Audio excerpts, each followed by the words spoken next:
میرے نہایت ہی واجب الاحترام دوستو، بزرگوں، سامعین و ناظرین، اللہ جل وعلا کی حمد و ثنا کے بعد نبی کریم رؤوف الرحیم شفیع معظم نور مجسم خاتم پیغمبراں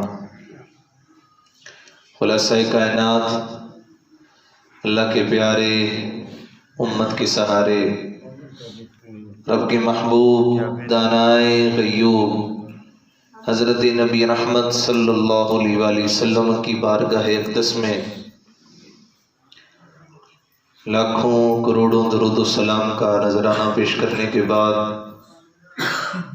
دعا ہے خالق لم یزل ہم سب کی جمعۃ المبارک کی حاضری اپنی بارگاہ میں قبول فرمائے۔ آمین۔ دوستان محترم،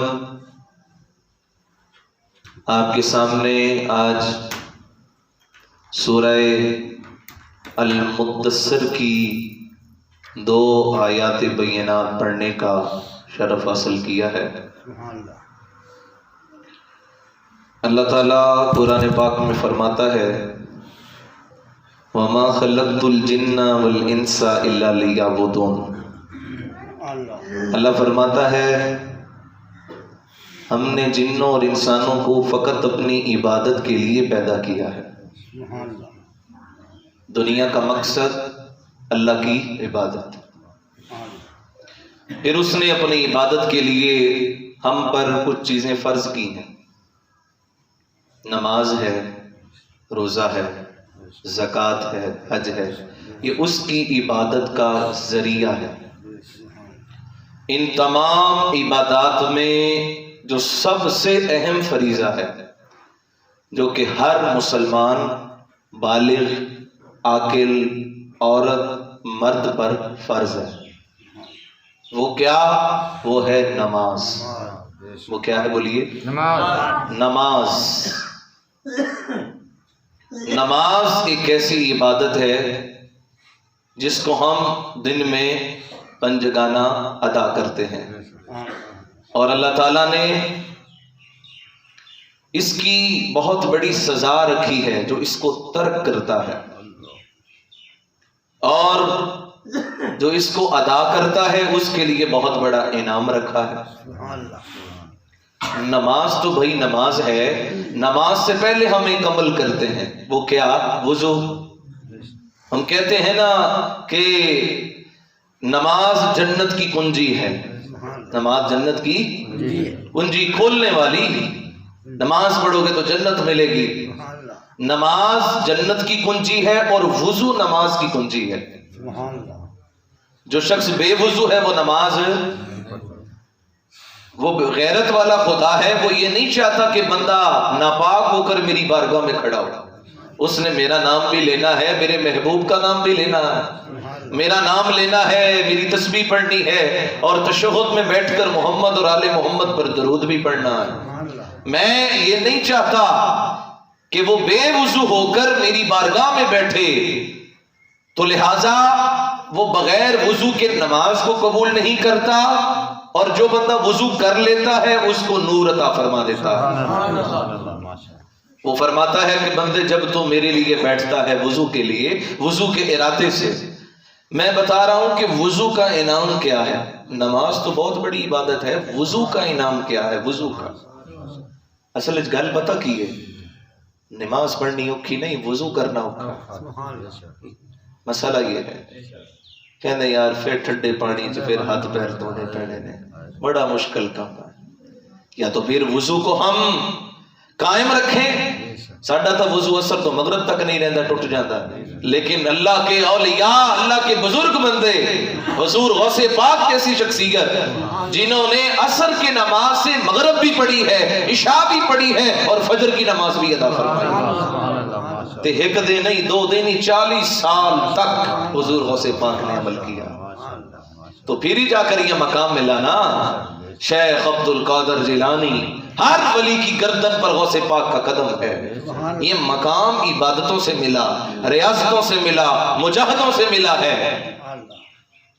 تو وضو کے لیے جب بندہ بیٹھتا ہے، اللہ فرماتا ہے کہ بندے جب تو ہاتھ دھوتا ہے تو میں تیرے ہاتھ سے جتنے تو نے گناہ کیے سارے معاف کر دیتا ہوں۔ جب تو ہاتھ دھوتا ہے، بھئی پانی ہاتھ لایا، وضو کیا، لیکن نیت تھی نا وضو کی، ہاتھ دھوئے تھے، میں نے تیرے سارے گناہ معاف کر دیے۔ پھر جب تم نے کلی کی، میں نے تیری زبان سے جتنے گناہ ہوئے سارے معاف کر دیے۔ پھر جب تم نے چہرہ دھویا، میں نے تیری آنکھوں سے جتنے گناہ ہوئے، تو نے برائی دیکھی، کانوں سے تو نے برائی سنی، سارے گناہ معاف کر دیے۔ یہ اللہ رب العزت کا فضل نہیں تو اور کیا ہے؟ اے بندے، جب تو سارا وضو مکمل کر لیتا ہے تو گناہوں سے ایسے پاک ہو جاتا ہے جس طرح آج ہی ماں کے پیٹ سے پیدا ہوا ہے۔ بھئی وضو کی اتنی برکات ہیں کہ اللہ تعالیٰ وضو کر کے جب بندہ اٹھتا ہے تو گناہوں سے پاک پہلے ہو جایا کرتا ہے۔ اتنی بڑی رحمت ہے، کتنی بڑی شفقت ہے بندے پر۔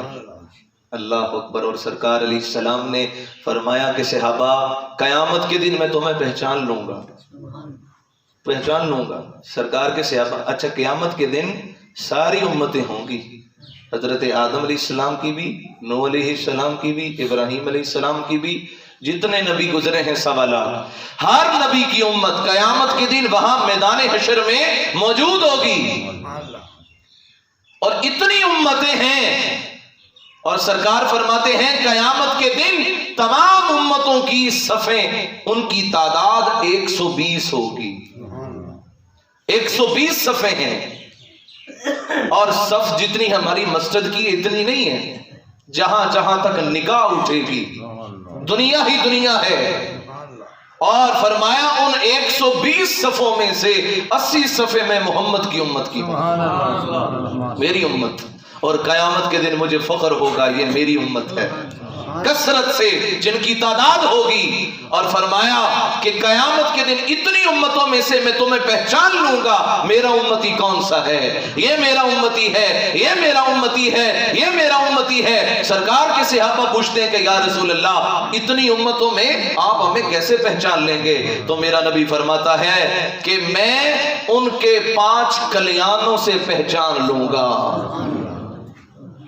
یا رسول اللہ، یہ 5 کلیان کیا ہیں؟ فرمایا وہ یہ کہ جنہوں نے دنیا میں رہتے ہوئے وضو کیا، اللہ تعالیٰ قیامت کے دن ان کے ہاتھوں کو چمکا دے گا، ان کے چہروں کو چمکا دے گا، اور ان کی پیشانیوں کو چمکا دے گا، ان کے بازو چمکتے ہوں گے، ان کے پاؤں چمکتے ہوں گے۔ یہ 5 کلیان ہیں جن کا چہرہ چمک رہا ہوگا، میں سمجھ جاؤں گا یہ میرا امتی جا رہا ہے۔ وضو کی برکات قیامت کے دن بھی اگر تجھے نبی پہچانے گا تو وہ وضو کی برکت ہے۔ اگر چاہتا ہے کہ وہ نبی کی تجھے قیامت کے دن پہچان نصیب ہو جائے تو وضو کر، کیا کر؟ وضو کی حالت میں رہا کر۔ حدیث میں آتا ہے بھئی اصلا سارے نے دنیا چ جانا ہے، تسی بھی مرنا ہے تو میں بھی مرنا ہے، جانا سب نے ہے۔ ہم یہاں سے مسجد سے باہر جائیں، ہمیں ایک لمحہ بھی نہ لگے، کوئی بھی زندگی کی ضمانت نہیں دیتا، کوئی گارنٹی نہیں دیتا کب ہمارا موت جو ہے اس کا پروانہ ملک الموت لے کر آ جائے۔ لیکن یاد رہے سرکار نے فرمایا کہ جس نے وضو کی حالت میں اپنی زندگی گزار دی، اٹھتے بیٹھتے ہر وقت اپنے وضو کو قائم رکھا، فرمایا کہ وہ موت کی فکر نہ کرے، جب موت اس کو آتی ہے تو اللہ اس کو شہادت کی موت عطا فرماتا ہے۔ اتنا بڑا مرتبہ، کم کیے تو صرف وضو کرو، وضو کی حالت میں رہو، نہ تلوار اٹھائی، نہ میدان جنگ میں گئے، نہ سر کٹوایا، صرف وضو کی حالت میں رہے، اور شہادت کا مرتبہ یہ تھوڑی گل ہے۔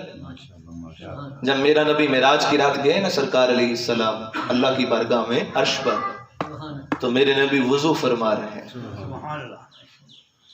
اس جہان کا میک اپ وضو ہے، اس جہان کا میک اپ خوبصورتی اس جہان کی وضو ہے۔ بھئی سرکار کو وضو کی ضرورت کیا ہے؟ آپ اہل علم لوگ بیٹھے ہیں، آپ میں سے کافی لوگ جانتے ہیں سب سے افضل پانی کون سا ہے؟ آب زمزم۔ آب اکثر لوگ یہ کہتے ہیں آب زمزم، لیکن آب زمزم سے بھی ایک افضل پانی ہے، وہ کیا؟ صلح حدیبیہ کے موقع پر حضور کے ساتھ 1500 صحابہ ہیں، پانی ختم ہو گیا، ایک صحابی کہتے ہیں یا رسول اللہ پانی بھی نہیں ہے، یا رسول اللہ ہمیں پیاس بھی لگی ہے، ہمارے جانور پیاس سے تڑپ رہے ہیں، بلک رہے ہیں، مہربانی کریں۔ فرمایا کسی کے پاس چند قطرے ہیں پانی کے؟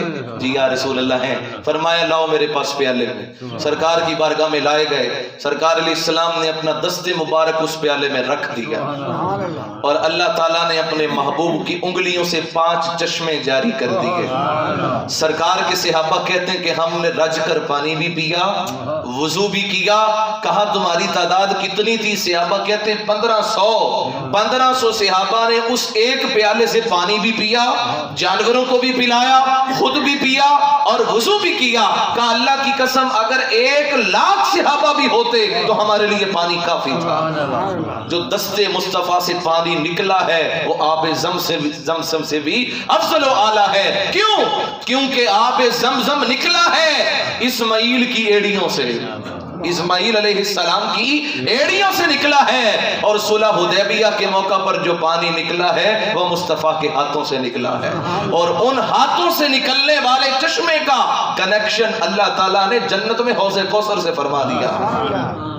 یہ مقام تو سرکار علیہ السلام معراج کی رات حضور نے وضو کیا، اور وضو کر کے حضور نے امت کو پیغام دیا ہے، ورنہ حضور وضو کے محتاج نہیں، حضور تو پاک کرنے والے ہیں۔ اللہ تو فرماتا ہے انما یرید اللہ لیذھب عنکم الرجس اہل البیت، اے نبی میں نے تیرے سارے گھر والوں کو ہر گندگی سے پاک کر دیا ہے۔ ہم ناپاک ہوں تو ہمیں وضو کی ضرورت پڑتی ہے، غسل کی ضرورت پڑتی ہے، لیکن اللہ کا نبی تو ہے ہی پاک، نبی کی تو ساری اہل بیت ہی پاک ہے۔ اعلیٰ حضرت نے فرمایا تھا تیری نسل پاک میں ہے بچہ بچہ نور کا، تو ہے عین نور تیرا سب گھرانہ نور کا۔ یہ تو گھرانہ ہی سارا پاک ہے۔ صحیح بخاری کی حدیث ہے، سید عائشہ فرماتی ہیں کہ میں نے کیا دیکھا، سرکار علیہ السلام آرام کر رہے ہیں تو میں نے کیا دیکھا، نیند میں سے حضور اٹھے اور مسجد میں جا کر حضور نماز پڑھنے لگ گئے، بے وضوئی، سرکار نے وضو ہی نہیں فرمایا۔ سید عائشہ کہتی ہیں کہ جب حضور گھر آئے تو میں نے پوچھا یا رسول اللہ سونا بغیر وضو کیتے نماز پڑھی جاندے ہو؟ تو سرکار نے فرمایا عائشہ محمد کی آنکھیں سوتی ہیں مگر دل نہیں سوتا، دل ہمیشہ اللہ کی یاد میں رہا کرتا ہے۔ تو آج کل کے لوگ جو ہیں وہ کہتے ہیں کہ اسی نبی ورگے تھے، نبی ساڈے ورگا۔ تم کہاں نبی کی تو لعاب کا بھی مقابلہ نہیں کر سکتے، نبی کے قدموں کے ساتھ لگنے والی مٹی کا بھی مقابلہ نہیں کر سکتے۔ نبی کا جہاں قدم لگ جاتا ہے رب فرماتا ہے لا اقسم بہذا البلد، محبوب شہر مکہ کی قسم جہاں تیرے قدم لگ گئے۔ تو بتانے کا مقصد یہ ہے کہ وضو کی فضیلت کیا ہے، وضو کا مقام کیا ہے۔ تو جب بندہ وضو کر لے تو اللہ تعالیٰ اس کو تمام صغیرہ گناہوں سے پاک کر دیتا ہے۔ پھر جب بندہ مسجد میں آتا ہے اللہ کے حضور حاضر ہوتا ہے، جب اس نے تکبیر کہی، ہاتھ باندھے، اللہ تعالیٰ فرماتا ہے فرشتوں اگر کوئی گناہ باقی رہ گیا ہے اس کو اکٹھا کر کے گٹھڑی باندھ لو اور جمع کر لو، اور اس بندے کے اوپر رحمت کی جو چھاؤں ہے وہ تان کر کھڑے ہو جاؤ۔ فرشتے کھڑے رہتے ہیں، بندے نے رکوع کیا، سجدہ کیا، تسبیح پڑھی، سلام پھیرا، اور جب بندہ نماز سے فارغ ہو جاتا ہے پھر عرض کرتے ہیں کہ باری تعالیٰ اب یہ تو فارغ ہو گیا نماز سے، اب رحمت کی گٹھڑی اٹھا لیں اور گناہ واپس دے دیں۔ فرمایا نہیں، یہ میرے در پر آیا ہے، جو میرے در پر آ جائے پھر گناہ واپس نہیں کیے جاتے، لہٰذا اب یہ میری رحمت کے سائے میں ہے، لہٰذا جب تک نماز پڑھتا رہے گا رب کی رحمت کے اندر رہے گا۔ تو سامعین محترم اللہ تعالیٰ نے قرآن پاک کے اندر 700 مرتبہ نماز کا حکم دیا ہے۔ کتنی مرتبہ؟ 700 باری دیتا ہے حکم۔ ہم تو بس نعرے لگا کر کھا پی کر اور یہ جھنڈے لہرا کر خوش ہو گئے، لیکن یاد رہے جب تک کہ یہ فرائض کی پابندی نہیں ہوگی قیامت کے دن چھٹکارا نہیں ملے گا۔ قیامت کے دن جہنمیوں سے پوچھا جائے گا، جنتی پوچھیں گے ہاں اس جہنم میں کیسے آ گئے؟ وہ تسی تے ساڈے نال ہوندے سی، تم جہنم میں کیسے آ گئے؟ وہ کیا کہیں گے؟ سورۃ مدثر اللہ نے اس کہانی کو قرآن میں بیان کیا ہے، قرآن ہے۔ ایک تو وہ ہے نا جو میں سناؤں، کوئی میرا استاد سنائے جو کوئی حدیث میں بات آئے، لیکن یہ وہ بات ہے جو قرآن میں ہے۔ سورۃ المدثر اٹھائیے، جنتی ہو کر جہنمیوں سے پوچھ رہے ہیں، ہاں بھائی جہنم میں کیسے؟ وہ گل سڑ رہے ہیں، تڑپ رہے ہیں، پوچھا جائے گا کیسے آ گئے؟ وہ کیا کہیں گے؟ ایک ہی جواب، قالوا لم نک من المصلین، ہم نماز نہیں پڑھا کرتے تھے، نماز نہیں پڑھتے تھے۔ پنجگانہ ہمیں صدا آتی تھی، حی علی الصلاۃ، آؤ نماز کی طرف، ہم سنتے بھی تھے لیکن ہم اپنی دنیاوی باتوں میں مصروف رہتے تھے۔ ہم کہتے تھے کہ یہ مولوی صاحب نو تو کام ہی کوئی نہیں، ہر ویلے اذانہ پڑھی رکھ دیں، ہمارا جو ڈرامہ چل رہا ہے اس کی آواز ہمیں کم کرنی پڑ گئی، اس میں ڈسٹربنس آ گئی، اس میں پریشانی آ گئی، جلدی سے اذان ختم ہو۔ ہماری تو طبیعت یہ ہے، لیکن جب نبی علیہ السلام کو کوئی پریشانی ہوتی تو سرکار فرماتے، ارحنا یا بلال، اے بلال کعبے کی چھت پہ چڑھ جا اور اذان دے اور محمد کو راحت پہنچا، مجھے آرام پہنچا۔ حضور نے اگر سکون حاصل کرنا ہوتا اذان سنا کرتے، تو ہم تو اذان سے ہی ہم نے بے رغبتی حاصل کر لی۔ اللہ فرماتا ہے، من اعرض عن ذکری فإن له معیشۃ ضنکا ونحشرہ یوم القیامۃ اعمی، جس نے میرے ذکر سے منہ پھیرا، میرے گھر سے صدا آتی رہی آؤ کامیابی کی طرف، نماز کی طرف، لیکن یہ اپنے کام کاج میں مصروف رہا، فرمایا جس نے میرے ذکر سے منہ پھیرا، میری بات کو سن کر بھی اس نے منہ پھیرا، فرمایا اس کے لیے کیا سزا ہے؟ معیشۃ ضنکا، ہم اس کی معیشت کو تنگ کر دیں گے، بھکاری بنا دیں گے، زمانے کا سائل بنا دیں گے، محتاج بنا دیں گے، اور کیا ہوگا؟ صرف دنیا میں نہیں، وَنَحْشُرُهُ يَوْمَ الْقِيَامَةِ أَعْمَىٰ، قیامت کے دن اندھا کر کے اٹھائیں گے۔ یہ اس کی سزا ہے جو اللہ تعالیٰ کی بارگاہ سے منہ پھیرتا ہے۔ سامعین محترم، نماز کا انکار کرنے والا، جس نے سرے سے نماز کا انکار کر دیا، بھئی کوئی نماز نہیں، سڑیاں سی دل دیاں نیتیاں ہوئی ہیں، جو یہ کہے، علماء فرماتے ہیں وہ شخص کافر ہے۔ کیا ہے؟ کافر ہے جو نماز کا انکار کرے۔ نماز کا حکم اللہ نے قرآن میں 700 مرتبہ دیتا ہے بھائی، 700 مرتبہ دیا۔ اگر کوئی قرآن کے ایک لفظ کا بھی انکار کر دے وہ کافر ہو جاتا ہے، وہ کافر ہو جائے۔ تو جو 700 مرتبہ جس حکم کا انکار کر دے وہ مومن کیسے ہو سکتا؟ تو فرمایا جو نماز کا سرے سے انکار کرے وہ دائرہ ایمان سے خارج ہے، اور جو نماز میں سستی کرے، غفلت کرے، تو اس کے بارے میں علماء فرماتے ہیں، امام مالک کا فتویٰ ہے، 4 بڑے امام گزرے ہیں نا، آپ جانتے ہیں، امام مالک، امام شافعی، امام احمد ابن حنبل، امام اعظم ابو حنیفہ۔ امام مالک اور امام شافعی کا ایک ہی فتویٰ ہے۔ وہ کیا فرماتے ہیں بے نمازی کے بارے میں؟ وہ فرماتے ہیں کہ بے نمازی کو قتل کر دیا جائے، جو نماز میں سستی کرے، غفلت کرے، اس کا دنیا میں رہنے کا حق ہی کوئی نہیں، قتل کر دو اس کو۔ لیکن جو ہمارے امام ہیں، جن کے ہم مقلد ہیں، جن کا نام امام اعظم ابو حنیفہ ہے، ان کی اس کے بارے میں تھوڑی سی نرمی ہے۔ وہ کیا فرماتے ہیں؟ امام اعظم فرماتے ہیں کہ بے نمازی کو قتل نہ کیا جائے، بلکہ اس کو حکومت کے تحت تعزیر اس پر لگائی جائے، یعنی اس کو سزا دی جائے، اس کو قید میں رکھا جائے اور اس سے توبہ کروائی جائے، اور اگر وہ توبہ کر لے پھر اس کو چھوڑ دیا جائے۔ تے جنہ دی نا دیا پیاری کھانے ہیں، حضور غوث پاک بڑے نعرے لگاتے ہیں، نعرہ غوثیہ، یا غوث اعظم دستگیر پیر ماں، بڑے نعرے لگتے ہیں۔ ہر ماں ان کے نام کی گھر کے اندر کھیر پکتی ہے جس کو ہم کھاتے ہیں، لیکن غوث پاک کا کیا فتویٰ ہے؟ حضور غوث پاک فرماتے ہیں بے نمازیوں کو مسلمانوں کے قبرستان میں دفن کرنے کی بھی اجازت نہیں ہے، دفن بھی نہ کرو۔ اس حد تک سختی سے ہمارے بزرگان دین نے شریعت کی پابندی کی ہے۔ اور حضرت سلطان باہو آپ کیا فرماتے ہیں؟ فرمایا کہ بے نمازی سے خنزیر بھی پناہ مانگتا ہے۔ خنزیر جو خود ناپاک ہے، خود ناپاک ہے، جس کی ناپاکی کا بیان اللہ نے قرآن میں کیا ہے، انما حرم علیکم المیتۃ والدم ولحم الخنزیر، قرآن میں اللہ فرما رہا ہے کہ خنزیر حرام ہے۔ جو خود ناپاک ہے وہ بے نمازی سے پناہ مانگ رہا ہے کہ بھئی کہیں اس کی صحبت میں نہ آ جاؤں۔ شیخ سعدی فرماتے ہیں کہ جو بے نمازی ہو اس کو کبھی قرض نہ دو، قرضہ نہ دو اس کو. کہا وجہ کیا؟ کہا جنہیں رب دا قرضہ نہیں دیتا وہ بندے نو قرض واپس کیویں کر سی؟ جو بندوں کو قرض کیسے ادا کرے گا کہ جو رب کے فرائض ہی ادا نہیں کر رہا. اللہ اکبر. تو سامعین محترم، یہ ہمارے بزرگان دین اولیاء کاملین انہوں نے سختی کے ساتھ اس کے اوپر توجہ دلوائی ہے.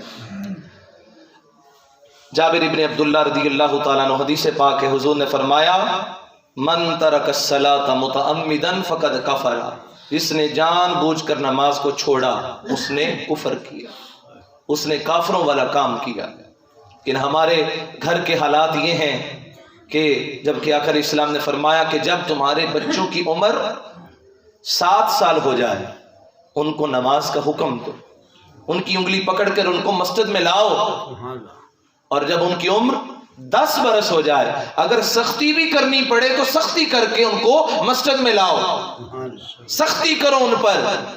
لیکن آج ہمارے بچے ہمارے سامنے ٹی وی چلا کر بیٹھے ہیں، والدین میں جرت نہیں ہوتی کہ وہ بچے کو کہہ دے کہ نماز پڑھ لے. ایمان سے بتائیے کتنے والدین ہیں کہ جو اپنے بچوں کو تلقین کرتے ہیں؟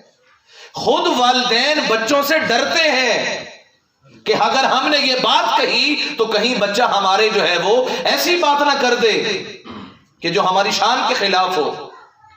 کم از کم ہمیں اپنا فرض تو ادا کرنا چاہیے. جو اولاد کی تربیت ہے کہنا بلکہ ہر مسلمان پر فرض ہے اتأمرون الناس اتأمرون بالمعروف وتنہون عن المنکر، نیکی کا حکم دینا برائی سے منع کرنا، یہ ہر مسلمان کے لیے فریضہ ہے. اور اللہ فرماتا ہے کنتم خیر امت اخرجت للناس تأمرون بالمعروف وتنہون عن المنکر، تم امتوں میں سب سے بہترین امت ہو. کیوں؟ کیونکہ تمہاری شان یہ ہے تم نیکی کا حکم دیتے ہو برائی سے منع کرتے ہو. والدین کا فریضہ یہ ہے کہ وہ بچوں کو نیکی کا حکم دیں، اور جو شادی شدہ ہیں ان کو چاہیے کہ وہ اپنی ازواج کو جو ہے وہ نیکی کا حکم دیں، ان کو نماز کی طرف تلقین کریں، اپنی بیویوں کو کہیں کہ وہ نماز کی طرف توجہ دلائیں. جب آپ کی زوجہ آپ کی بیوی نماز کی طرف راغب ہوگی تو یقیناً جب بچے دیکھیں گے کہ ہمارے والدین جب اس طرف ہیں تو پھر یقیناً وہ بھی نماز کی طرف. آپ دیکھیں اکثر گھر کے اندر کہ میری بیٹی ہے تقریباً 2 سال کی ہے، تو اکثر میں جب سنت گھر میں پڑھتا ہوں تو وہ میرے ساتھ آ کر جو ہے وہ ہاتھ باندھ لیتی ہے، پھر اس نے رکوع کیا، پھر اس نے سجدہ کیا. تو جب آپ یہ عمل کریں گے تو بچوں کی تربیت کے اوپر اثر پڑے گا. تو یقیناً دوسری طرف اگر آپ دیکھیں اگر آپ بچوں کے سامنے سگریٹ پیئیں گے تو بچہ بھی پیے گا، یقیناً بچوں کے سامنے آپ جھوٹ بولیں گے اور بچہ بھی جھوٹ بولے گا. اگر آپ شراب پیئیں گے تو بچہ بھی شراب پیے گا. حضور نے فرمایا الولد سر لابی، باپ بیٹے کا راز ہوتا ہے، جو کام باپ کرے گا وہی کام اس کی اولاد کرے گی. اگر آپ چاہتے ہیں ہم نے تو جا کر مولوی صاحب سے کہہ دیا کہ مولوی صاحب تویز دے چھڈو کہ بچہ نمازی ہو جائے، ایسے کیسے ہوگا؟ جب تک کہ ہم نے خود عمل کر کے نہ دکھایا ہماری اولاد اس طرف نہیں آ سکتی. تو فرمایا جب تمہارے بچوں کی عمر 7 سال ہو نماز کا حکم دو، جب ان کی عمر 10 برس ہو جائے سختی بھی کرنی پڑے تو سختی کر کے ان کو مسجد کی طرف لاؤ. حدیث پاک میں آتا ہے کہ جب تہجد کا وقت ہوتا ہے تو اللہ تعالیٰ کا کوئی ایک نیک بندہ، شادی شدہ جوڑا ہے، ایک طرف شوہر لیٹا ہے دوسری طرف بیوی لیٹی ہے. جب شوہر تہجد کا وقت ہوتا ہے تو وہ اٹھ کھڑا ہوتا ہے، وضو کرتا ہے، اور وہ ساتھ ہی اپنی بیوی کو اٹھاتا ہے، وہ کہتا ہے اٹھ اللہ کی بندی نماز پڑھ. تو اس کو نیند کا غلبہ ہوتا ہے اس کی بیوی کو، تو پھر وہ سو جاتی ہے. وہ جب وضو کرنے جاتا ہے تو ہاتھ کے اندر چلو پر کچھ قطرے پانی کے لے آتا ہے، وہ لا کر اپنی بیوی کے اوپر پھینکتا ہے پانی. تو اس کی بیوی بھی آنکھیں مسلتی مسلتی اٹھ کھڑی ہوتی ہے. پھر وہ شوہر جا کر اس کا مصلی بچھا کر جب نماز کے لیے کھڑا ہوتا ہے، رب کے حضور کھڑا ہے، نماز پڑھ رہا ہے، کچھ ہی دیر میں اس کی بیوی بھی آ جاتی ہے، وہ بھی مصلی بچھا کر ساتھ ہی نماز ادا کر رہی ہے. حضور فرماتے ہیں کہ جب دونوں میاں بیوی کھڑے ہو کر نماز پڑھتے ہیں اللہ تعالیٰ عرش پر اپنی شان کے مطابق دونوں کو دیکھ کر مسکرا رہا ہوتا ہے. اللہ فرماتا ہے فرشتوں دیکھو یہ میرے بندے ہیں جنہوں نے اپنے نرم گرم بستروں کو چھوڑ دیا. حالانکہ دونوں میاں بیوی ہیں، حق جو زوجیت کا ہے وہ بھی ادا نہیں کر رہے. انہوں نے اپنے آرام کو ترک کر دیا اور مجھے یاد رکھا. فرشتوں جنہوں نے مجھے اس حالت میں بھی یاد رکھا ہے گواہ ہو جاؤ میں نے دونوں کی مغفرت فرما دی ہے. تو جب یہ عمل ہم گھر سے شروع کریں گے تو مغفرت ہمارا جو ہے وہ انشاءاللہ مقدر بنے گی. تو سامعین محترم جہاں پر آقا علیہ الصلوۃ والسلام نے انعام بتایا کہ اتنا بڑا انعام ہے نماز کا، دوسری طرف وعید بہت سخت ہے، بہت سخت وعید ہے. جو نبی رحمت للعالمین بن کر آئے، جو نبی یہ فرمائے کہ اگر میرے امتی کے پاؤں کے اندر ایک کانٹا بھی چبھ جائے تو مجھے تکلیف ہوتی ہے، جو نبی صحابہ کے لیے رحمت، جو نبی یہودیوں کے لیے رحمت، جو نبی کافروں کے لیے رحمت، جانوروں کے لیے رحمت، وما ارسلناک الا رحمتا للعالمین، ہر جہان کے لیے میرا نبی رحمت بن کر آیا. وہ نبی فرما رہا ہے کیا؟ اس حدیث پر توجہ کیجئے گا، آپ جاگ رہے ہیں توجہ کیجئے گا جو میں حدیث سنانے جا رہا ہوں. صحیح بخاری صحیح مسلم کی حدیث ہے. میرے نبی نے فرمایا فجر اور عشاء کی نماز منافقوں کے لیے بہت بھاری ہے، بہت سخت ہے. وہ کہتے ہیں کہ فجر اور عشاء نہ ہوتی تو پھر کیا ہی بات تھی. لیکن فرمایا میرا دل کرتا ہے، حضور فرما رہے ہیں، حضور جو رحمت للعالمین بن کر آئے، حضور فرما رہے ہیں کہ میرا دل کرتا ہے میں عشاء کی نماز کا وقت ہو اور اپنے مصلی پر کسی اور کو کھڑا کر دوں، امامت والی جگہ پر کسی اور کو نائب بنا دوں اور میں ان لوگوں کے گھروں کو جا کر آگ لگا دوں، آگ لگا دوں. اگر مجھے عورتوں اور بچوں کا خیال نہ ہوتا، عورتوں اور بچوں کا خیال نہ ہوتا، ان لوگوں کے گھروں کو آگ لگا دیتا، وہ جوان کے جو عشاء کی نماز کے لیے مسجد میں نہیں آتے. یہ رحمت للعالمین نبی کہہ رہا ہے، جو ہر جہان کے لیے رحمت بن کر آئے وہ نبی یہ فرما رہے ہیں. سامعین محترم کتنی سخت وعید ہے کہ جب رحمت للعالمین نبی کی لہجے میں یہ تلخ ہو، جب نبی ناراض ہو گیا تو پھر پیچھے کیا رہ گیا. اتنی سخت وعید. سامعین محترم نماز کو ترک کرنے والے کو کیا ہوگا؟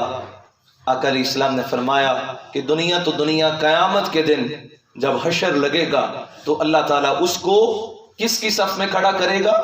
فرمایا اس کو قارون کی صف میں، نمرود کی صف میں، حامان، شداد، ابو لہب، ابو جہل، عتبہ، شیبہ. کیا آپ چاہتے ہیں کہ قیامت کے دن ابو لہب کے ساتھ کھڑے ہوں؟ کیا آپ چاہتے ہیں کہ ابو جہل آپ کے ساتھ کھڑا ہو؟ کیا آپ چاہتے ہیں کہ آپ قارون اور نمرود جیسے بدبختوں کے ساتھ کھڑے ہوں؟ کوئی نہیں چاہتا. سب کی دل کی خواہش یہ ہے ہمارا ساتھ ابو بکر صدیق کے ساتھ ہو، ہمارا ساتھ عمر فاروق کے ساتھ ہو، ہمارا ساتھ عثمان غنی کے ساتھ ہو. ہم جب اٹھیں تو حیدر کرار کے ساتھ اٹھیں، ہم جب اٹھیں تو بابا فرید الدین کے ساتھ اٹھیں، ہم جب اٹھیں تو داتا علی حجویری کے ساتھ اٹھیں، ہم جب اٹھیں تو خواجہ معین الدین چشتی اجمیری کے ساتھ اٹھیں. سب کی دل کی خواہش یہ ہے، لیکن خواہش تب پوری ہوگی کہ جب نماز کی پابندی ہوگی. یہ اس کے لیے ہے اللہ تعالیٰ اس کو اپنے دشمنوں کی صف میں کھڑا کرے گا جس نے دنیا میں رب کو یاد ہی نہیں کیا. یہ قیامت کے دن اس کو سزا دی جائے گی.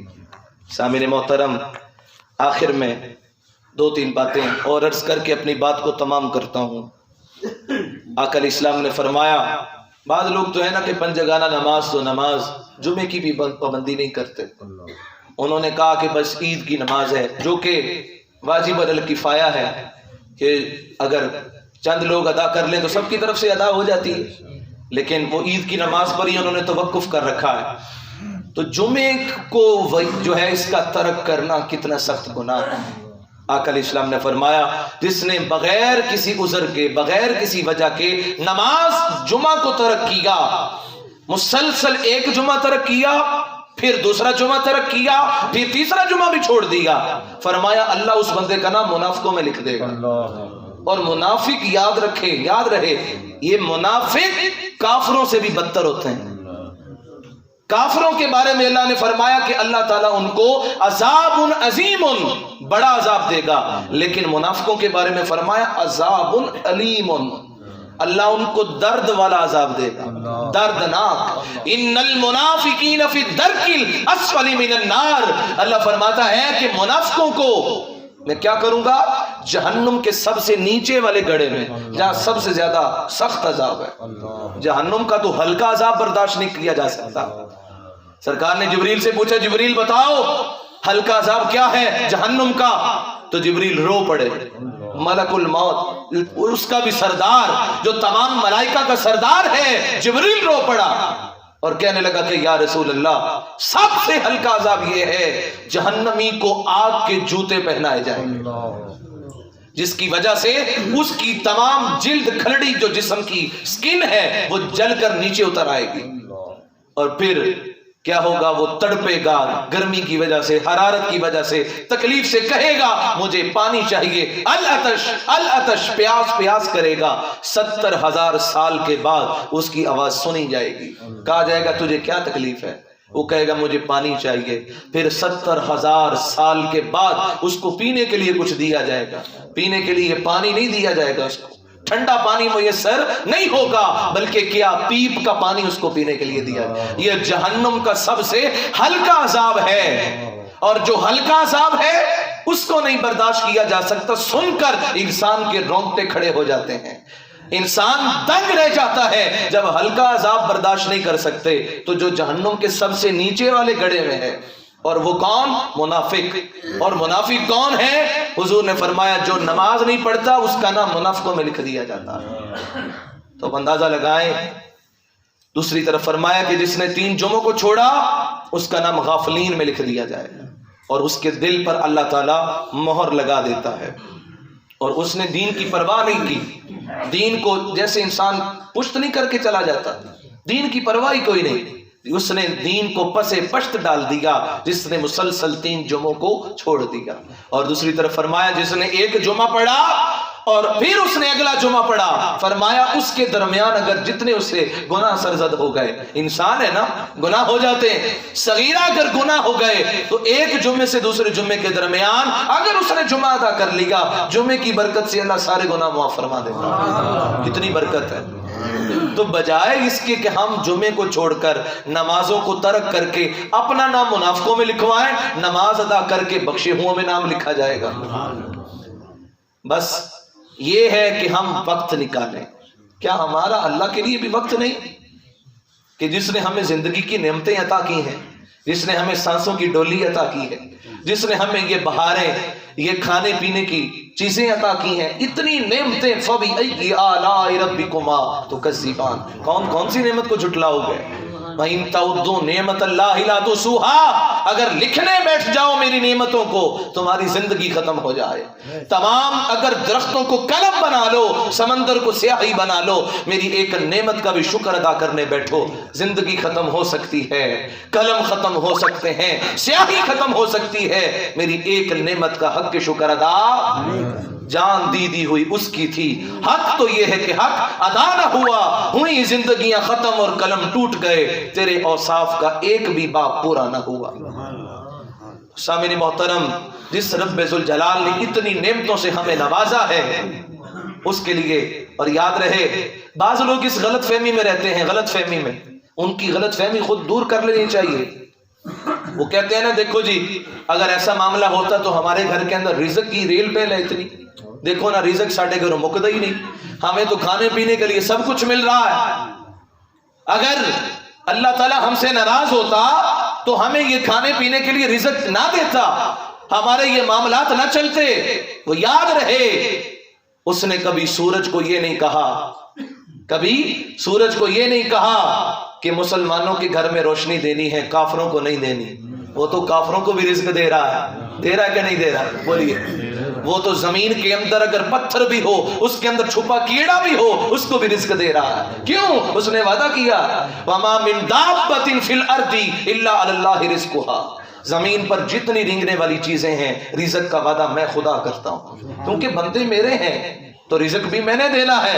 اس لیے اس نے قرآن کی ابتدا میں ہی کہہ دیا الحمدللہ رب العالمین، تمام تعریفیں اس کے لیے جو تمام جہانوں کا پالنے والا ہے. پال جب وہ رہا ہے تو بندے کافر بھی اسی کے ہی ہیں، یہودی بھی اسی کے ہی ہیں، ہندو بھی، جتنے بھی مخلوق ہیں سب خدا کی ہے۔ تو اس نے کبھی سورج کو نہیں کہا کہ تم نے کافروں کو روشنی نہیں دینی، کافروں کو بھی رزق دیتا ہے۔ یاد رہے جب وہ اپنے بندوں سے ناراض ہوتا ہے اس سے سجدے کی توفیق چھین لیتا ہے، سجدے کی توفیق۔ بزرگ فرماتے ہیں اگر ایک نیکی کرنے کے بعد بندے کو دوسری نیکی کرنے کی توفیق مل جائے تو یہ پہلی نیکی کی قبولیت ہوتی ہے کہ اللہ نے پہلی نیکی قبول کر لی۔ مثلا اگر ہم یہ جمعہ ادا کر رہے ہیں، یہ جمعہ ادا کریں گے، اگر ہمیں اگلے جمعے کی توفیق مل گئی تو یاد رہے اللہ نے اس جمعے کو قبول فرما لیا۔ اور اگر جس نے اس جمعے کو چھوڑ دیا اور اگلے جمعے کو پھر چھوڑ دیا، اس کو اس گناہ کی سزا اگلے جمعے کے طور پر دی جائے گی کہ اللہ نے اس کو پچھلے گناہ کی سزا دی ہے۔ تو اس لیے دعا کریں اللہ سے کہ ہمیشہ نیکی کی توفیق دے۔ جو فجر پڑھے اور پھر اگلے دن فجر پڑھے، اس کا مطلب یہ ہے کہ پچھلے دن کی فجر کو اللہ نے قبول فرما لیا۔ یہ قبولیت کی نشانی ہے۔ اور مردود ہونے کی نشانی کیا، گناہ کی سزا کیا، ایک دفعہ جھوٹ بولا پھر اس کے بعد پھر جھوٹ بول دیا، یہ پہلے والے جھوٹ کی سزا ہے۔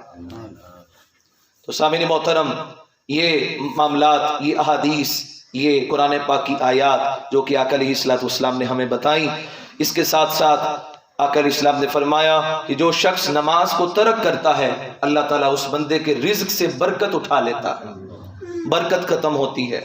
پھر اس کے ساتھ اللہ تعالیٰ اس بندے کے چہرے سے نور کو اٹھا لیتا ہے، چہرے کا نور چھین لیا جاتا ہے۔ پھر تیسری سزا بندے کو کیا ملتی ہے کہ اللہ تعالیٰ اپنے اس بندے کی دعا کو بھی قبول، کبھی اگر بیٹھ جائے دعا مانگنے کے لیے، لاکھ آہوزاری کرتا پھرے، اللہ دعا قبول بے نمازی کی نہیں کرتا۔ اور اگر کوئی بندہ اس کے حق میں دعا کر دے، ہم ساری دنیا کے لیے دعا کرتے ہیں، نماز جمعہ جب ادا ہوگی ہم کہتے نہیں ہیں اللہ تمام مسلمانوں کی خیر فرما، تو حدیث میں آتا ہے کہ اللہ تعالیٰ کے وہ بندے جو دوسروں کے لیے دعا کرتے ہیں اور وہ جو دوسرے ہیں وہ بے نمازی ہیں، جو نیک لوگوں کی دعائیں بھی بے نمازی کے حق میں قبول نہیں کی جاتی، نیک لوگوں کی دعائیں بھی قبول نہیں ہوتی بے نمازی کے حق میں، یہ دنیا میں سزا ہے۔ اور پھر ساتھ ہی کیا فرمایا کہ جب وہ اس دنیا سے جاتا ہے بے ایمانی کی موت اس کو ملتی ہے، ایمان کی موت۔ پھر جب قبر میں جاتا ہے پھر کیا ہوگا، موت کے وقت جب اس کا آئے گا پھر بھوکا جائے گا، بھوک کی حالت میں، پیاس کی حالت میں جب قبر میں جائے گا اس کی قبر کو تنگ کر دیا جائے گا اور ایک اژدہا اس کے اوپر مقرر کر دیا جائے گا، اور جب اژدہا اس کو ڈنگ مارے گا اس کی پسلیاں آپس میں مل جائیں گی، اور یہ سزا قیامت تک وہ اس کو جھیلتا رہے گا۔